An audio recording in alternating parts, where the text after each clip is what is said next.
Seraphel Voss pressed her palm flat against the hydroponic tray and felt nothing. The roots were cold.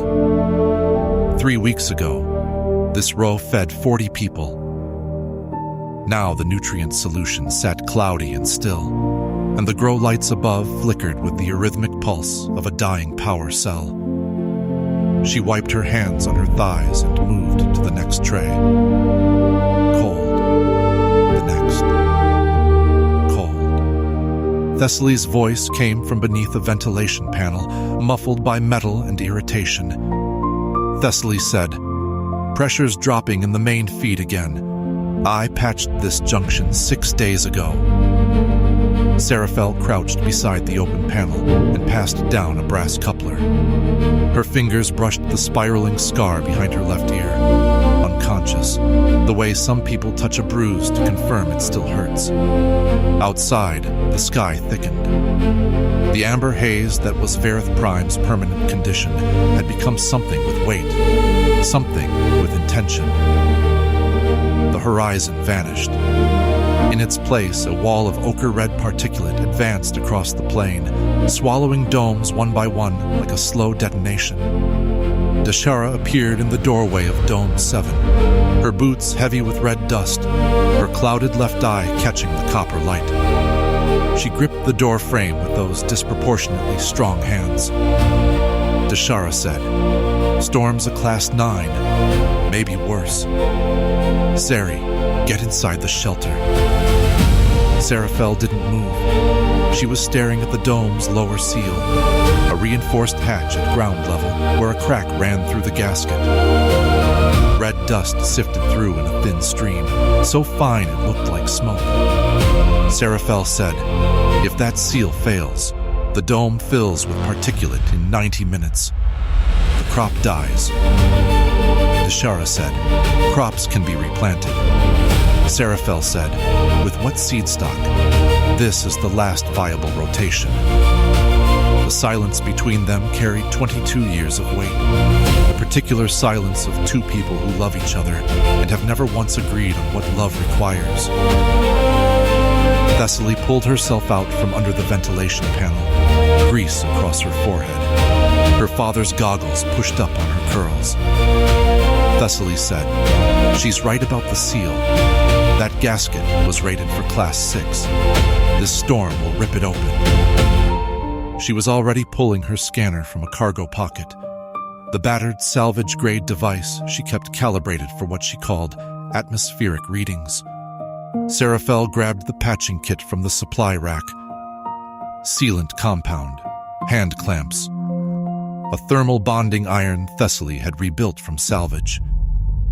She layered a dust shroud over her face, wrapped her hands, and walked toward the exterior hatch. Deshara's limp vanished.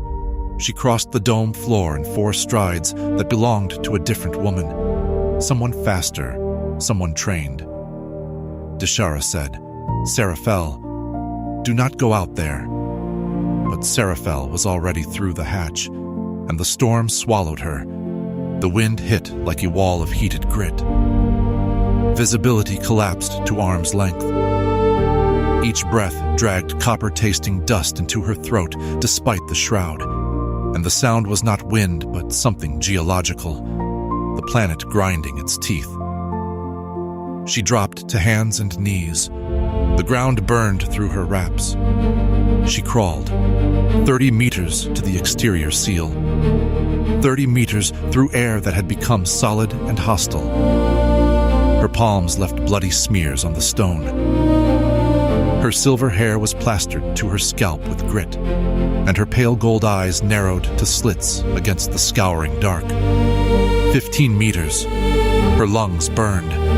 The scar behind her left ear began to itch, not the dull background itch she had lived with for years, but something sharper, something with heat.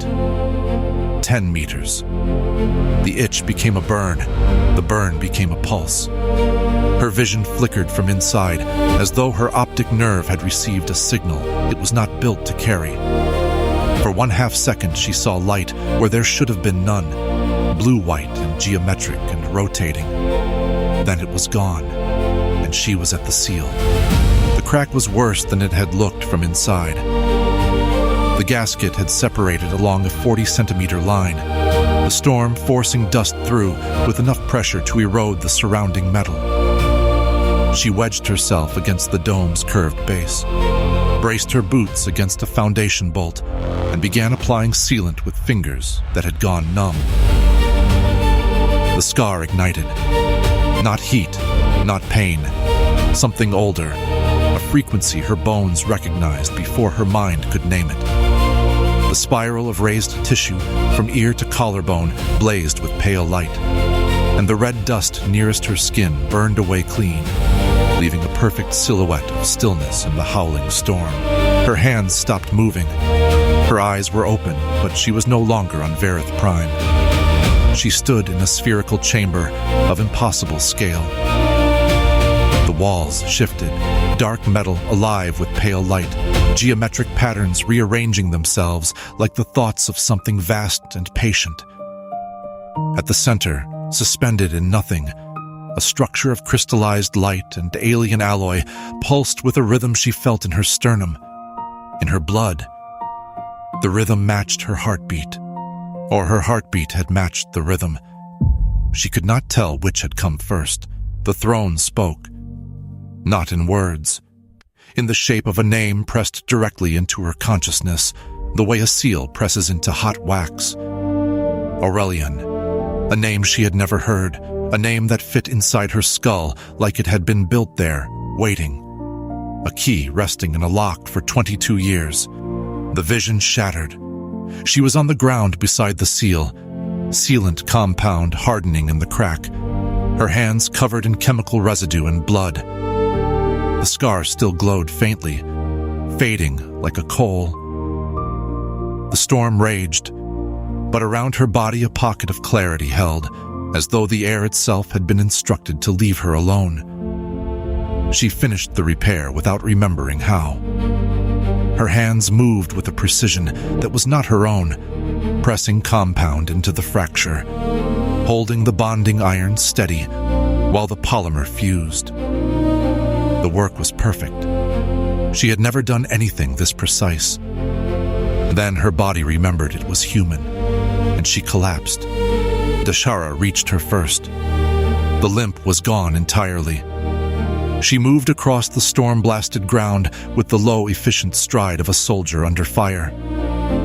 She gathered Seraphel against her chest and lifted her with a strength that had nothing to do with farming. Behind them came Thessaly, her father's goggles pulled down over her eyes for the first time. Not sentiment now, but survival. The scanner in her left hand was alive with data, its display cracked from the spike. Energy signatures she had been collecting in secret for months. Readings from Seraphel's scar that matched no known human biological process. In Deshara's shelter, the battery lantern threw amber light across Seraphel's face. The scar was quiet now, dark, inert, looking exactly like what Deshara had always called it, a birth defect. Nothing more. Seraphel's eyes opened. Her pale gold irises caught the lantern light and held it. Seraphel said, "I saw something. A chamber. Enormous. The walls moved. There was something at the center. Light, shaped like a seat, but not a seat. It was alive." She paused. Her hand rose to the scar. Seraphel said, "It called me a name." Deshara said, "What name?" Her voice was flat, rehearsed. The voice of a woman who had practiced for this moment every night for 22 years and prayed it would never come. Seraphel said, "Aurelian." The cloth fell from Deshara's hands. Her face emptied, not of expression, but of the architecture that held expression in place. For 3 full seconds, the woman in that shipping container was not a farmer with a limp and a clouded eye. She was something else entirely. Something from before. Her strong hands opened in her lap, as though the weight they had carried for 22 years had finally become impossible to hold. And the silence that filled the shelter was not the silence of people who had nothing to say. It was the silence of a dam that had just cracked, holding for one more breath before the flood. Across the room, Thessaly looked down at the cracked screen of her scanner and felt the ground shift beneath every assumption she had ever made about her best friend. The energy signature from the scar had not faded when the glow did. It was still transmitting, a pulse, rhythmic, steady, broadcasting outward through frequencies that salvage equipment should never have detected. She had spent months telling herself the readings were instrument error, calibration drift, atmospheric interference from the fade. But the waveform on her cracked screen matched no technical manual, no salvage database, no record of human technology ever built. It pulsed in the exact rhythm Seraphel had described, the heartbeat of a throne at the center of everything. Thessaly closed the scanner. She did not look up. Outside, the storm was dying. The crack in Dome 7's seal held firm, a perfect repair made by hands that had moved with someone else's knowledge. Red dust settled across the plain in the long copper light of Varath's dimming sun, and somewhere above the haze, in the strip of darkening sky where the stars should have been brightest, the fade hung like a wound that would not close.